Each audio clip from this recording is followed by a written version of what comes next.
Selam arkadaşlar, yine bir günden hepinize selamlar. Bugün sabahleyin hiçbir şey atamadım. Koşturmam vardı vesaire.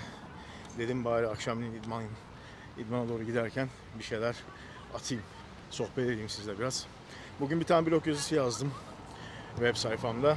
2025 Mr. Olympia katılımcılar, özellikle Türk katılımcılardan bahsettim. Bir de aynı zamanda hemen üzerine katılımcı sayılarından bahsettim. Yalnız katılımcı sayıları inanılmaz yüksek. 80'in üzerinde men's fizik, 70'in üzerinde bikini. Yine baktığınız zaman inanılmaz büyük bir rekabet söz konusu olacak. İnsanlar birbirini yiyecek.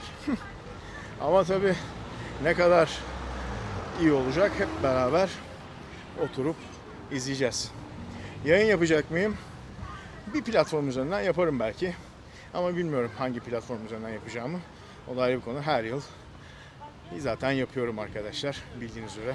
Her yıl Mr. Olympia'nın yeni yaptığım gibi bu sene de yaparım diye düşünüyorum. Herhangi bir terslik çıkmazsa. Şimdi gidiyorum çıtırdan bir idman yapacağım ama öncesinde bir kardiyom var. Kardiyo yapacağım. Bugün neler yaptık? Vallahi bugün arkadaşlar inanılmaz bir koşturmam vardı. Yine her zaman rutin bir karşıya geçtim geldim. Hemen arkasından yine salonda bir iki tane üyemle beraber vakit geçirdim. Ondan sonra eve öğünler, işte şu anda görmüş olduğunuz üzere akşam okulu karşınızdayım. Evet arkadaşlar, Olimpiya sürecinde özellikle Nihat Kaya için çok fazla gelen soru var.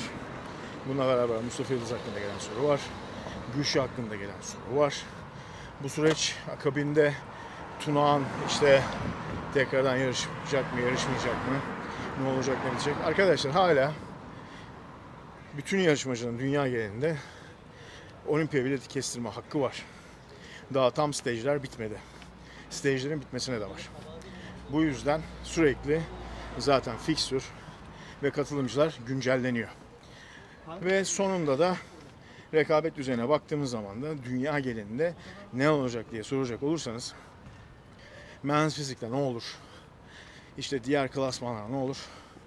Vallahi çok zor arkadaşlar. Yani duruş bozuklukları olan çok var. Alt üst dengesizliği olan çok var.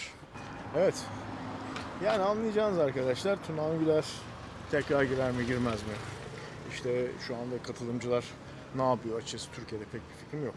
Ama normalde hala bütün sporcuların olimpiya bileti kestirme hakkı devam ediyor. Bu zaten onlar için güzel bir şans. Tunağan Güler için çok fazla soru geliyor. Ne yapacak, ne edecek? Bence katılım sağlayacak bir etkinliğe. Yani diye düşünüyorum. Ama bilmiyorum tabii. Göreceğiz. Onun dışında Sami Hamidi var. Podyum hazırlığında şu anda bulunan. O çıkacak. Pro kart peşinde. Pro kart alırsa devam edecek. Vesaire. Yani onun dışında son zamanlarda özellikle pro kart alan sporcular oldu. Yine Türkler arasında. Yani onlar herhalde bilet kestirmeye uğraşamazlar mı bilmiyorum. Emre Baş için sorular geliyor. Eder mi etmez mi? Furkan için sorular geliyor. 212'den olacak. Yeni bir paylaşım ve görsel paylaşmış. Valla Furkan'ın işi zor arkadaşlar. Yani ne diyeyim ki şimdi? Kolay mı diyeyim? Bence zor. Ne olacak ne bitecek konusunda en ufak bir fikrim yok. Yani bu videonun esasında başta en ufak bir fikrim yok olabilirmiş. Şimdi gideceğim. Arkadaşlar bir kafede oturacağım. İçeceklerimi içeyim. Oradan devam edelim, olur mu? Evet arkadaşlar. Geldim kafeye. Oturuyorum şimdi. İçeceklerimi içeceğim. Hatta şöyle yapayım. Çıkartayım. Oh.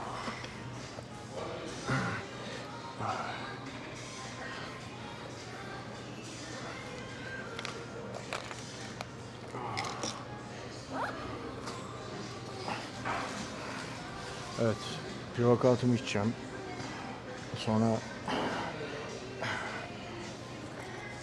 çıkartabilirsem eğer Yuhumbin Ve Clan alıyorum arkadaşlar. Onu da söyleyeyim. Evet.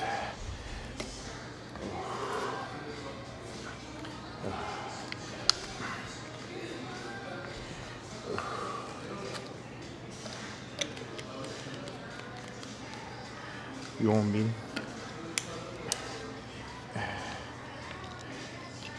Oh.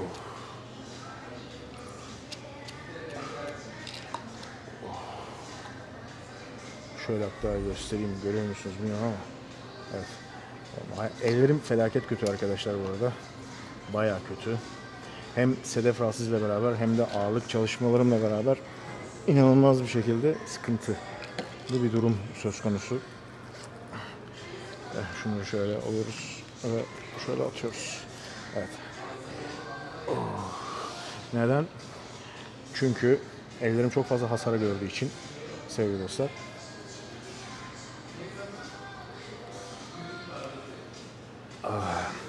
İyileşmiyorlar. İyileşmedikleri için de ciddi bir problem yaşıyorum. Bu arada pre-workout'ımı da göstereyim. Pre-workout'ım da bu. Çok da memnunum yani. Bu DMA içerikli bu arada arkadaşlar. Normal bir pre-workout değil, bilginiz olsun. DMA içerikli pre-workout'lar hakkında bilginiz var mı bilmiyorum ama içlerinde kimyasal madde oluyor. Bilginiz olsun. Yani normal bir pre-workout değil. Herkesin kullanmaması gereken ürünler. Özellikle bu tarz kombinler yaparken gerçekten çok deneyimli, tecrübeli ve uzun yıllardır gerçekten bunu deneyimleyebiliyor olmanız lazım. Yani kullanıyor olmanız lazım.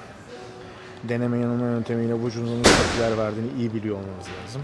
Yoksa ciddi problemler yaşayabilirsiniz.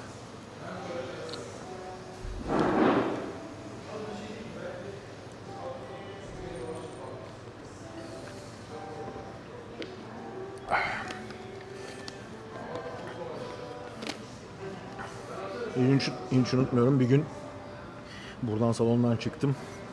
Şurada az ileride çevre yolunun yanına doğru yanaşmak zorunda kaldım. Hemen çimlere uzandım. Dedim ki Rabbim sana geliyorum. Tansiyon, daha sonra nabzıma şöyle bir baktım. Nabzım böyle 205, 206, 208, 210 gidiyor. Dedim gidiyoruz.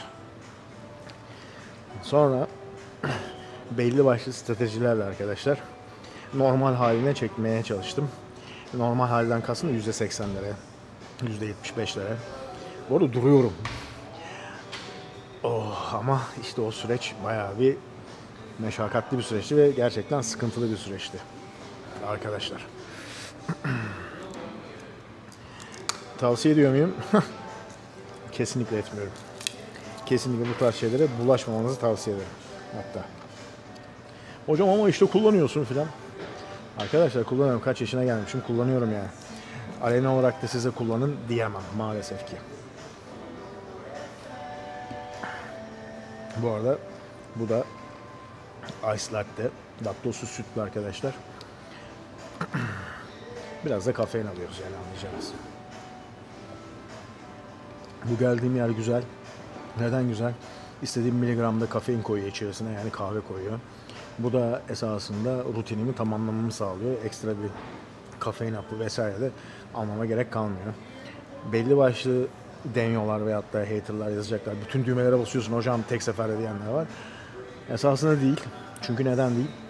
Çünkü vücudum bu tarz agresiflere inanılmaz alışık. Benimle birebir idmana giren ve aynı zamanda yanıma gelen öğrencilerim ve danışanlarım çok iyi bilirler ki inanılmaz farklı ürünleri farklı zamanlarda aynı süreçte kullanan birisiyim. Uzun yıllardır özellikle.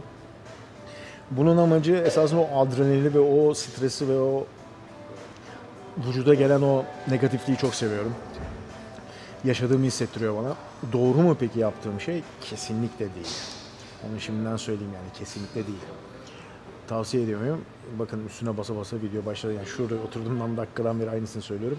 Kesinlikle tavsiye etmiyorum. Bunu sakın unutmayın. Birazdan kardiyoya gideceğim. Kardiyoda tekrardan devam ederiz arkadaşlar. Evet arkadaşlar. Şimdi kardiyodayım. Kardiyoda bize selamlar. Ama inanılmaz oldu şu an. Hadi bakalım. Kararları çekebilirsem devam edeceğim. Evet arkadaşlar, bugünkü idman rutinimizin sonuna gelmiş bulunmaktayız. Hadi bakalım, hepinize güzel akşamlar dilerim. Hadi bakalım, tembellik yapmayın, spor, beslenmeyi, kardiyoları aksatmayın. Hadi bakalım, görüşürüz. Evet arkadaşlar, idmandan çıktım ama bayağı bir geç oldu. Ne kadar düzgün çekiyor bilmiyorum ama çekiyorlar herhalde diye düşünüyorum.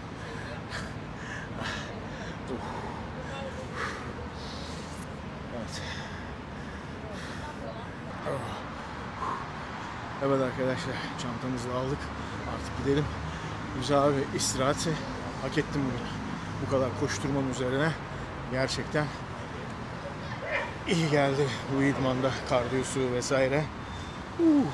İçeride bir şey çekemedim, çok kalabalıktı. Gideyim, öğünlerimi yiyeyim. Öğünlerden sonra da işimde gücüme bakayım diye. Bu gece çünkü online posingler var. Online danışanlarımla toplantılar var vesaire. Yine yoğun bir gecem var. Şimdi ne yapacağım? Onun ufak bir özetini geçeyim. Konuşamıyorum. Nabzım hala tavan arkadaşlar. Ufak bir özet geçeyim. Süreç şu. Şimdi eve gideceğim. Evde bir şeyler yiyeceğim. Yedikten sonra da zıbarıp yatacağım. Ondan sonra saat 11.30-12 gibi kalkacağım. Ve sonra gece rutinim var. Özellikle online posingler var. Ve sonra form kontrolleri var. Sonra bir tane kesin, ikinci de belli değil, toplantım var. Onları halledeceğim. Ondan sonra fırsat bulursam CS oynayacağım. CS'de oynadıktan sonra vurup kafaya yatmayı düşünüyorum. Yine yarın yine normal rutin. Yine koşturma. Yine bir ton. İş güç. Aynı tas aynı hamam devam arkadaşlar. Evet. Dün mükemmel bir olay oldu. Burada da bahsedeyim. Uzun zamandır eleştirdiğim, hatta bayağı bir eleştirdiğim, hatta benim hakkımda da konuşan bir AIF Pro yanıma geldi ve form kontrol istedi. Bu benim inanılmaz hoşuma gitti. Kendisine de şaşırdığımı zaten beyan ettim ama buradan ismini vermeyeceğim. Çünkü gerek yok. Ama bu tarz şey, bunu esasında neden dile getiriyorum bunu da söyleyeyim.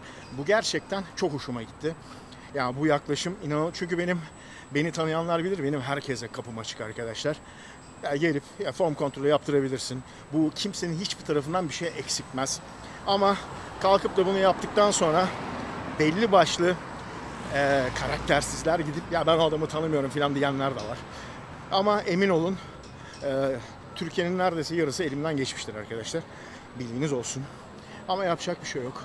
Karakterler var, karaktersizler var ama dünkü olay özellikle gerçekten benim inanılmaz hoşuma gitti. Çünkü neden? Arkadaşlar bu güzel bir şey. Laftan dolma, yani kulaktan dolma daha doğrusu laflarla benim hakkımda böyle atıp tutmak yerine gelip tanışmak, sohbet etmek, üzerine soru sormak, istişare etmek bence güzel bir şey. Hiç olmazsa karşındakinin ne bilip ne bilmediğini, nasıl bir tecrübeye sahip olup olmadığını, nasıl bir insan olduğunu az çok anlayabilirsin. Bu yüzden güzel bir olaydı benim için. Güzel bir tecrübeydi. Bunu da buradan dillendirmek istedim arkadaşlar. Gerçekten güzeldi çünkü. Evet. Ortalık ana baba günü bu arada. Arkadaşlar gerçekten kalabalık. Ortalık tıklım tıklım. Bütün mekanlar dolu arkadaşlar. Zaten etraftan görüyorsunuzdur. Para var mı ülkede? Var bence. Ama olmayan bir kesim de var. Ona yapacak bir şey yok. Ama emin olun, liyakatliyseniz, eğitimliyseniz, işinize hakimseniz, birilerinin torpiliyle bir yere gelmenize gerek yok. Bu tamamıyla bir manipülasyon. Evet, bu taraf var. Bu inkar edilemez. Birilerinin lafıyla, emriyle bir yere gelenler var ama gelmeyenler de var. Yani bu şekilde bütün ülkeyi nitelendirmek gerçekten çok yanlış. Ben o şekilde düşünmüyorum çünkü benim çevremde liyakat sahibi, işin ehli çok fazla eşim, dostum, akrabam, çocuk arkadaşım var. Hepsi bir yerdeler. Hepsi bir şekilde mevki makam sahibi ve hayatlarını idame ettiriyorlar ve gerçekten gelir düzeyleri de çok yüksek. O yüzden arkadaşlar art niyetli olmayın. Burada size tavsiyem manipülasyonlara ve bu tarz söylemlerden uzak durmaya çalışın ve kendinizi geliştirmeye çalışın. Tek tavsiyem bu. Evet, ben şimdi eve doğru gidiyorum arkadaşlar. Güzel bir istirahat edeceğim. Bugünkü sohbetimizde bu kadar olsun. Her şeyden hemen hemen az buçuk bahsetmeye çalıştım. Her günde bu tarz videolar yapar mıyım bilmiyorum ama hiç olmazsa haftada 3 video, 4 video bu şekilde yapmayı planlıyorum. İnşallah her şey seyrinde gider. Yapabilirim diye düşünüyorum. Evet. Hadi bakalım. Herkese iyi geceler.